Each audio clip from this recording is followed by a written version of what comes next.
guddida heer qaran ee Jamhuuriyadda Somaliland u qaabilsan u diyaar garowga iyo ka hortagga xanuunka coronavirus ayaa soo saaray awaamiir ka kooban 8 qodob oo ay fareen guddiyada heer gobol ee u diyaar garowga iyo ka hortagga xanuunka coronavirus. sidaasna waxa lagu sheegay qoraal uu guddida u diyaar garowga iyo ka hortagga xanuunka coronavirus ee Jamhuuriyadda Somaliland ay soo saareen xalay oo soo gaadhay xarunta warqabadka ee telefishinka qaranka Somaliland. waxaana qoraalkaasi guddiyada heer gobol loogu sharaxayaa waajibaadka ay sida maalinlaha u fulin doonaan iyo tallaabooyinka ay tahay inay qaadaan. qoraalkaasina waxa uu qornaa sidan: mudanayaal, sida aad la socotaan, guddida heer qaran ee u diyaar garowga iyo ka hortagga xanuunka coronavirus waxa ay ku hawlan yihiin sidii looga gaashaaman lahaa loogana hortagi lahaa halista xanuunka coronavirus ee dunida haleelay. sidoo kale waxaa lagama maarmaan ah in guddiyada heer gobol ee u diyaar garowga iyo ka hortagga xanuunka coronavirus ay muujiyaan dadaal dheeraad ah oo ku aadan ka hortagga halista xanuunka coronavirus.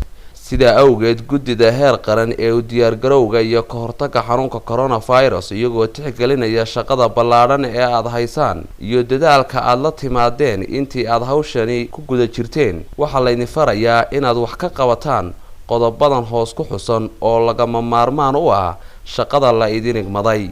1. inaad meel marisaan go'aamada iyo talooyinka ay soo saaraan guddida heer qaran ee u diyaar garowga iyo ka hortagga xanuunka coronavirus. 2. inaad si mug leh bulshada uga wacyigelisaan xanuunka coronavirus idinkoo adeegsanaya fariimaha ay soo diyaarisay wasaaradda horumarinta caafimaadka Jamhuuriyadda Somaliland ee ku aadan xanuunka coronavirus. 3. inaad muddo 5 cisho gudahood ah oo ka bilaabmaysa 22 bisha Maarch sanada 2020 aad magaalooyinka waaweyn iyo meelaha dalka laga soo galo aad ka hirgelisaan goobihii loogu talagalay haddii xanuunkaasi laga cabsi qabo uu dalka soo galo, sida goobaha gaarka loogu hayo dadka, goobaha dadka lagu daaweeyo iyo goobaha dadka lagu karantiilo. isuduwayaasha gobolada ee wasaaradda horumarinta caafimaadka Somaliland ayaa ka mas'uul ah jaangooynta iyo tilmaamaha ay yeelanayaan goobahaasi loo baahan yahay ayaa lagu yidhi qoraalkan. 4. inaad si joogto ah uga warhaysaan xaaladda xanuunka gobolada iyo degmooyinka aad mas'uulka ka tihiin. 5. inaad yeelataan kulamo joogto ah oo maalinle ah subaxdii iyo habeenkii oo aad kaga arrinsanaysaan hawlaha laydin igmaday. 6. inaad si joogto ah ula socotaan qiimaha raashinka, daawooyinka iyo agabka kale ee caafimaadka, aadna kulamo joogto ah la yeelataan ganacsatada gobolada iyo degmooyinka aad mas'uulka ka tihiin. 7. dhammaan maayirada degmooyinka dalka waxaa la farayaa inay shaqaale ahaan kaga qayb qaataan howlaha wax lagaga qabanayo ka hortagga iyo u diyaar garowga xanuunka coronavirus.